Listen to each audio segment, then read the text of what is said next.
Hiya, it's Molly at the Reading Hour. You join me today for another one of my sort of artificially lit evening videos on my bed. It's very professional here, so I hope that's okay and I hope it's not too jarring. But today we are going to be doing another tag video. 2 tags on the trot, yes we are.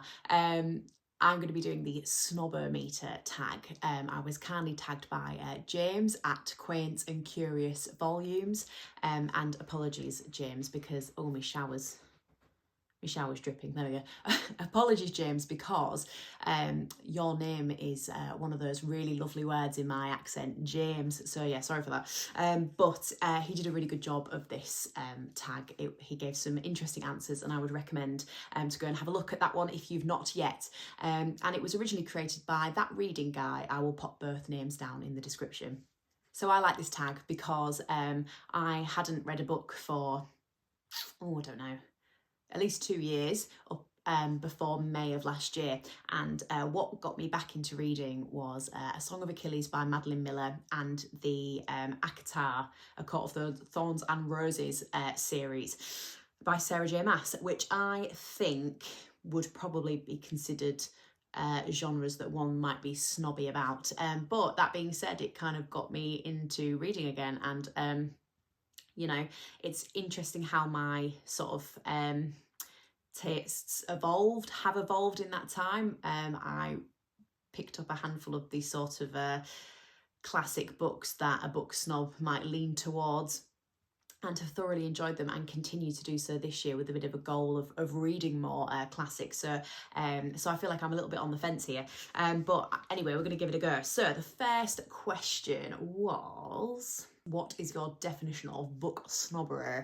Book snobbery would be somebody who reads classics or books that are particularly highbrow or have difficult concepts or a difficult writing style, and therefore feel that they may be above others who consume maybe easier, quicker, more surface level literature, I guess. Yeah, that's what a book snob is. Sorry, I'm having to do a few cuts today. The words aren't coming to me quite as easily as they normally do. Can't talk.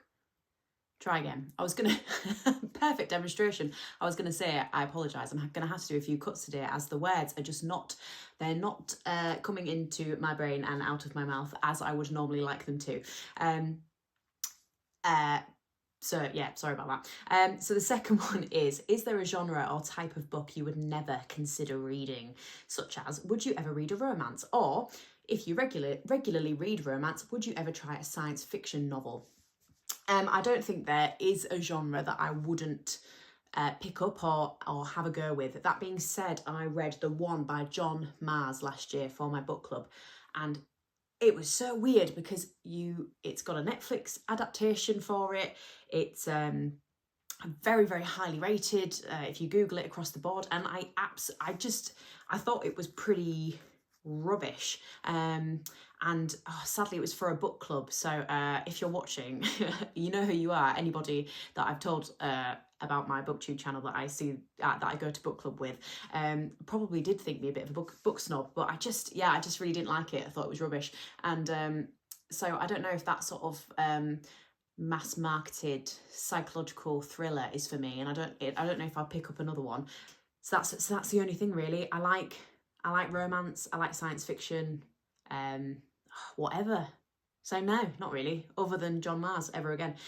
Does erotica count as literature? Yeah. I read, like I said, I read ACOTAR, which I don't think, it's not erotica, is it? It's not just erotica. It's it has erotic scenes, but it's a romantasy novel. And you know, I'm having a great time. I've got a glass of white wine, I'm kicking my feet, I'm having a giggle. It's a great time. Yeah, love it. Is it better to read classic books than popular bestsellers? I don't know that better is the word, but I definitely think it probably makes you have to work a bit harder. Is that better? You have to do a little bit of brain gymnastics to get your head around some of them. I don't know that better is the right word. I'm not going to say better, no, but I think that possibly, yes, reading a classic book might be better for your brain, your soul. Have you ever bragged about reading a classic in order to sound smart? Probably when I was younger. I think I was a huge snob about music when I was younger. I used to think myself very much above my peers because of the music that I liked, which is basically my dad's music. I was that kid. But no, not recently. Maybe when I was a younger person.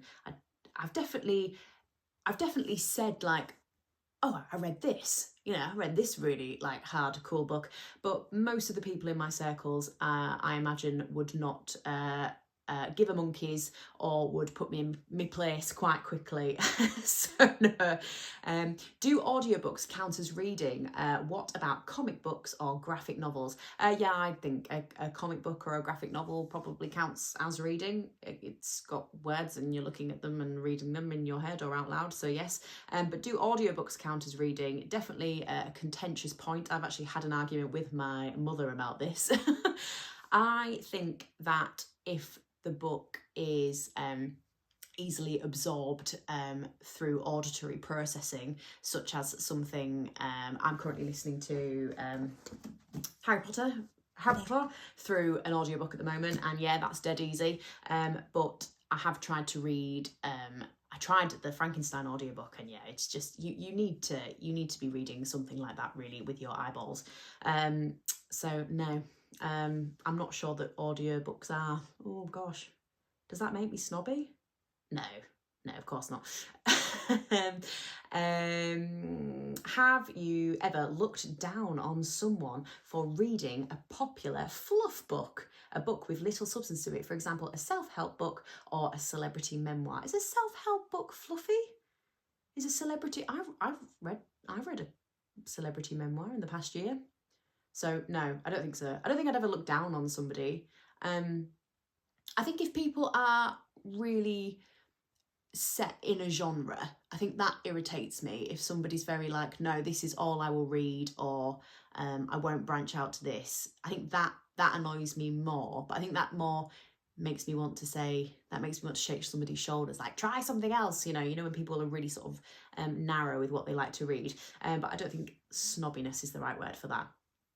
Have you ever been the recipient of someone else's snobbery? Probably. I talk like this. So probably. Have you ever been friends with a snob? Maybe you already are. Yeah, definitely. Yeah. I'm quite like drawn to eccentric sort of intellectual characters. Bloody shower's going again. Thank you. I'm drawn to sort of eccentric intellectual sort of characters. I've got a few friends that I think would maybe potentially have a snobbiness about them, but I love them for it. So yeah, I'm not bothered. Are people who don't read less sophisticated? I'll try that again. Are people who don't read less sophisticated than people who do?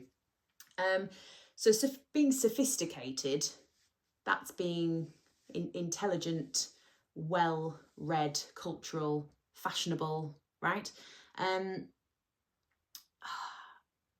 think there are a lot of sophisticated people that haven't read the Iliad, I don't feel like I need to be a Charles Dickens superfan to be sophisticated.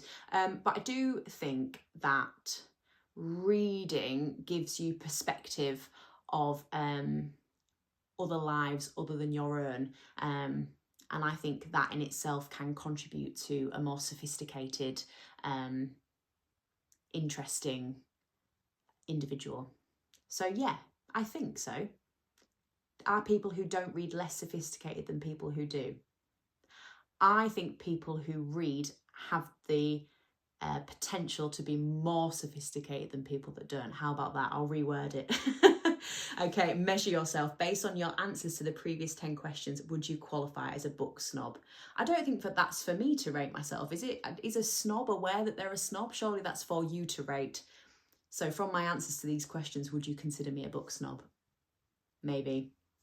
So the next one is tag others. So Joe, I can see, Just Bybee, I can see you've been tagged by James in that one.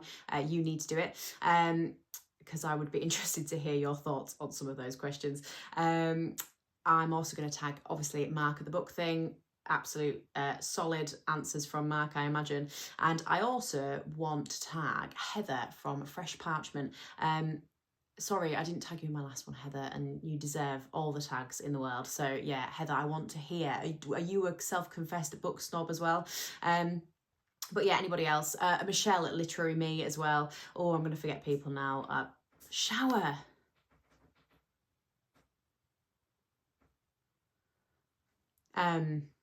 I will pop down through into the description all the names that I mentioned last tag as well. But yeah, this is a fun one. Are we just a big bunch of silly snobs? Maybe.